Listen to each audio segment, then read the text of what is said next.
When you think of a homeless person, who do you imagine?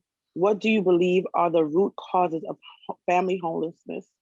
And how will you address them if you're elected? Wow, thanks for that question.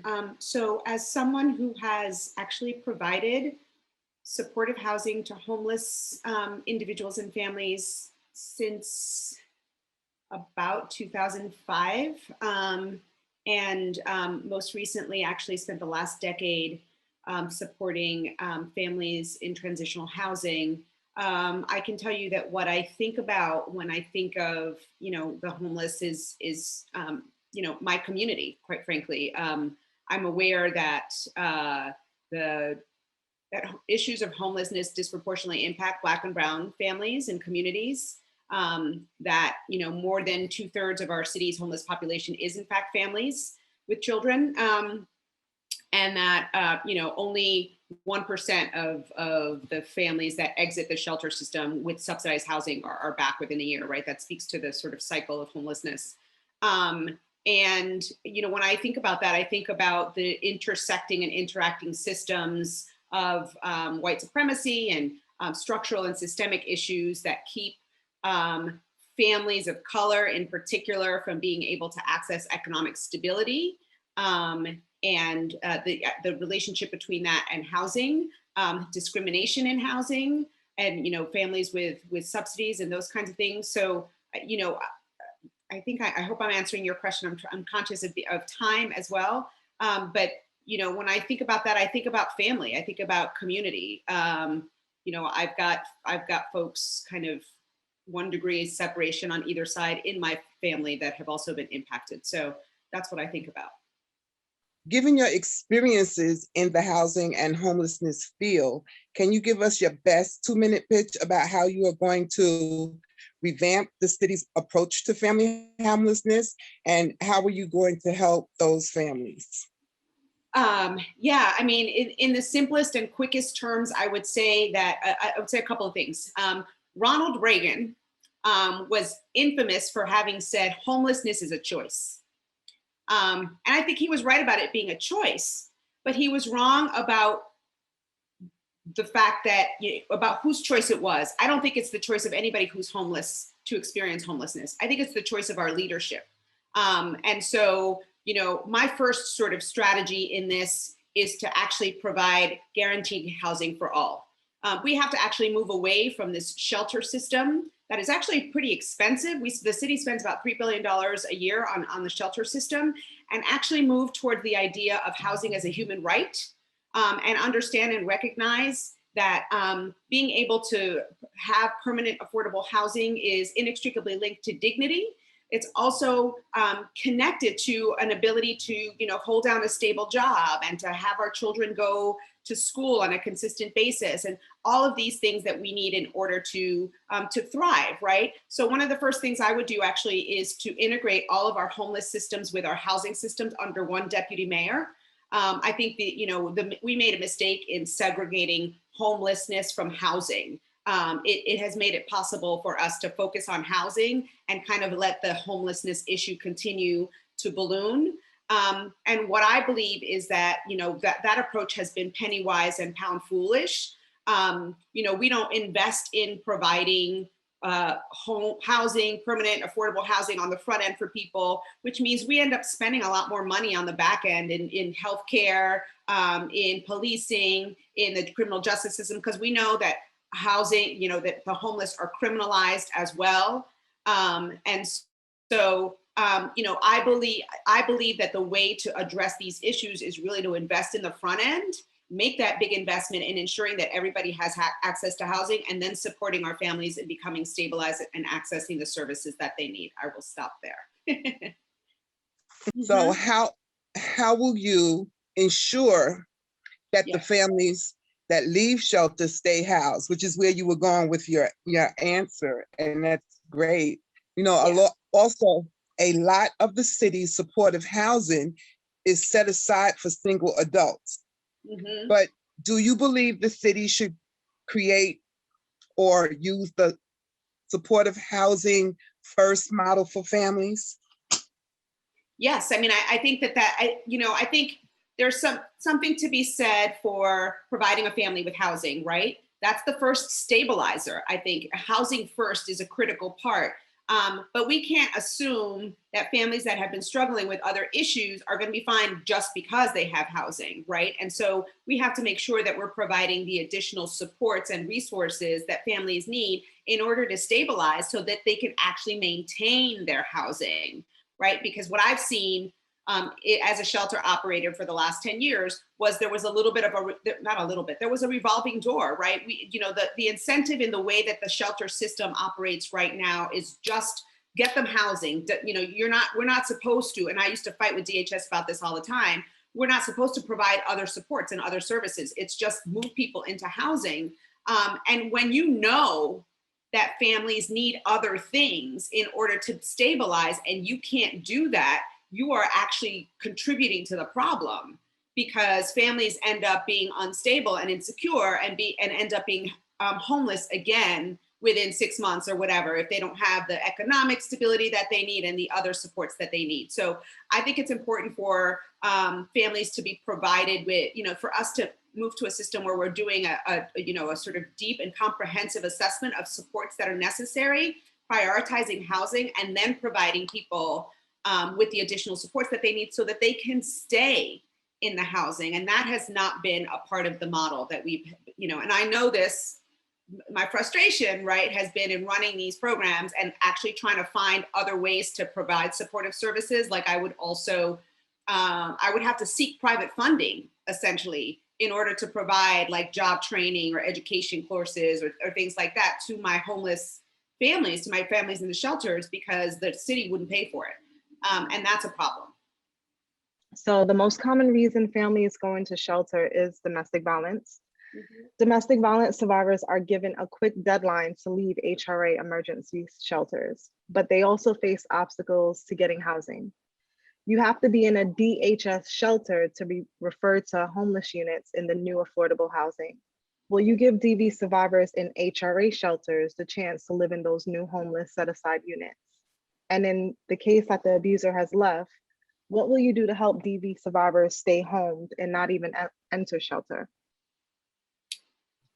Wow, this is such a good question. And this is actually connected to, there's so many problems with the way these rules are applied and how they disproportionately actually harm the people that we're supposed to be serving and supporting, whether we're talking about DV, DV survivors or even just defining homelessness, right? How you have to be seen at the same place by somebody 6 times consistently or whatever, or you can't be living on somebody else's couch and qualify as being homeless. There's a lot of things in the system that are actually set up that are not helpful. So yes, I would absolutely prioritize DV, homeless, mostly women, homeless people for those units. And I also think we do have to prioritize in cases, as you referenced, in cases where the abuser is gone. We also have to prioritize allowing survivors to stay in their homes and providing them with the supports that they need in their homes. The whole idea of displacement and transitioning actually is much more destabilizing to the survivors and their families and their children than not. And we need to prioritize actually the needs of survivors in these instances, which I don't think we've done enough of. And so I think that, being able to provide supports to people when they can stay in their homes, prioritizing their being able to stay in their homes and bringing the supports to them is a critical piece. Domestic violence survivors often find that DV shelters are sited in low-income neighborhoods that struggle with crime, making survivors feel even less safe. Mm-hmm. Will you change this? And in general, how will you counter opposition from high income and privileged neighborhoods to the siting of shelters? Yeah. Oh, yeah. So I guess the first thing I'll say is, going back to my first answer, is that I think we need to move away from the shelter system, period, right? So, my commitment as mayor is that we're going to move towards providing permanent affordable housing to everybody and not perpetuate this shelter system, right? We know the shelter system's not effective. We know it's expensive. It's problematic. And so, that's my starting place that I think is important. And then I think connected to your question is, so where does this housing happen? And I think that we need to actually integrate communities and integrate neighborhoods from an income perspective, from a racial perspective, from all of the above. So, historically, not just DV shelters, but all shelters have been disproportionately placed in low-income Black and Brown communities, placing kind of a disproportionate kind of like weight on those communities, and sort of further adding to the challenges. We need to diversify and make sure that from an equity lens, from an equity perspective, that while we are operating shelters, that they are equally distributed across the city and across communities. That's a critical piece. And then in terms of dealing with the NIMBY folks, this is something that I have some experience with. I think it's really important. On the one hand, I think it's really important for communities to have a voice in what is happening in their communities. And I'm a big supporter of that. That being said, they can't be the sole drivers, in particular when we know that these wealthy, primarily white communities are going to fight against the placement of shelters or even low-income affordable housing in their communities. And that's, in many ways, that's just code for, other types of racist behaviors. We have to balance that with like an inventory of the citywide map of like what is placed where. And so whatever we do to give voice to local communities so that they can have an impact has to be balanced with, okay, but what does it look like across the city? And as mayor, one of the things that I am committed to is taking on those voices, because we know that those voices are not actually reflective of New Yorkers at large. It's a very small percentage, and they get to be louder than the rest of us because they have access to resources, but they should not get to outweigh the needs and the benefits of the city at large. And that's something that I'm committed, sorry. It's New York. So I used to live in a shelter. I found out that my room that I was in was $4,000. To me, that's honestly very ridiculous, just because apartment, 1 bedroom, 2 bedroom, they could have gave me would have been much cheaper to pay that out through the city. So the question for you is, these days it's popular to say, we need housing, not shelter. But how exactly would you move away from shelter spending and make sure there is real housing for those most in need? Yeah, that's a fair question. It's a good question. So, one of the things I mentioned already is the need to move away. So we spend about $3 billion a year on our shelters. So we can't turn it on and off like a switch, right? But we can make a gradual transition of divesting from those shelter systems, because the shelter operators have kind of become like their own industry. We have to move away from that gradually and move towards the permanent housing, expanding permanent housing. And the way there's a couple different ways I think we need to do that. The city could purchase existing vacant apartments, hotels, commercial spaces, office spaces, buildings that are facing foreclosure, and we can turn those things into housing. And we could prioritize turning them into permanent, affordable housing for families, for homeless families and individuals. I've also talked publicly about exercising what's called eminent domain, right? Which is the right that the city has to just say, we're taking this property or we're taking this land because we need it for an urgent city need, right? That goes back to my quote, when I quoted Ronald Reagan, it's like, it's a choice that our leaders can make to say, we're not gonna tolerate homelessness in this city anymore. We are gonna prioritize our people and make sure that everybody has access to housing. So that's another eminent domain is another tool that we can use. And then one of the other last things I'll say is public land. The city has access to public land, and sometimes we'll take that land and sell it to private for-profit developers. I would make a commitment to use 100% of our public land to build affordable housing and not sell it for profit, because those profit making developers then build luxury housing that's not affordable to the average New Yorker anyway. We could make a commitment, again, this is about leadership.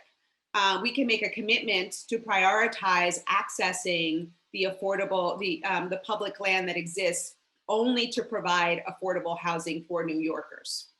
So I read an article where you said they should you would throw away the playbook. So this question deals with the vouchers that the city has. And although the programs are supposed to help struggling families avoid eviction, how will you prevent families with the vouchers from getting displaced just because the city is not paying their portion? Yeah. What will you do what can you do to include the landlords in the conversation once the eviction moratorium ends? Yep. Great question. So, so thank you for, you did your homework. You read that I said throwing away the playbook. So here's what I mean when I say that, right? It goes to what I was talking about when I was talking about the luxury developers, right? And this being a choice, right? We can make a choice. Our leadership and our city can make a choice that we're not going to keep catering to developers and these luxury units, and we're not going to keep letting the rent increase. We are going to refocus the way we do housing and real estate in New York City. And the thing that's going to be at the center in that new idea is people. And we're going to center and prioritize everybody getting housing, affordable, permanent housing. That's the first step. But the second step is, again, because we can't flip a switch and do this overnight, is that we have to recognize that there are people right now who are living in units that have vouchers or who have vouchers and are seeking units. So in the meantime, as we transition and we change the way we do housing, we also have to make sure that it's possible for those folks that have vouchers to have vouchers that actually make it possible for them to have, to be able to afford to live in New York City apartments. So that means increasing the value of the vouchers to make sure that they're market rates and that they're able to be used within the current system the way it exists right now. It also means, in terms of the moratorium, it means working with, my particular focus would be on small landlords, because in many ways, the small landlords are the ones that actually look like us. They're Black and brown. And for many of them, their home is the only way that they have to basically like gain any wealth, right? And so we want to make sure that the small grandma and grandpa homes are not at risk. So we have to provide some sort of mortgage relief to those people as well, so that they can keep their homes while giving the renters the break that they need. And then the third thing I'll say, and this is not popular because, my ideas, I'm not a traditional politician, so my ideas are radical compared to everybody else's. I think the for-profit banks need to take their fair share of the hit right now. They've been profiting off of our city and off of our communities for decades. And it's time that they actually put some skin in the game. So in 2019 to 2020, for the 5th year in a row, the number of students who were doubled up or living in shelters was over 100,000. That's about 1 in every 10 students in our public and charter schools. Students without secure housing have higher rates of absenteeism, and the pandemic has only made the problem worse. Many children still don't have Wi-Fi, and it's hard for parents to monitor their children while also trying to make ends meet. How are you going to make sure that homeless children don't fall through the cracks of the education system? 2 minutes, huh? Okay. So, the first thing I'll say is that the education system has been failing our children for decades. It's not, the homeless system exacerbates it and makes it worse, but it's not actually the root cause of the issues in education and our Black and brown kids in particular. So I'm going to divide this answer up, and then if I get cut off, I get cut off. In terms of the children in shelters, we need to make sure that they do have access to broadband, to Wi-Fi. We had so much time between last March and September to make sure that all of our children got the technology that they needed, to make sure that all the broadband was set up in places where we needed. We can map, there are maps of New York City. We know what the communities are that struggle with the Wi-Fi the most. We know where the concentration is of our shelters, and we know who our kids are that are most in need. So we could prioritize that and make sure that they're getting access. Here's another proposal that I had, and I'm gonna go faster now.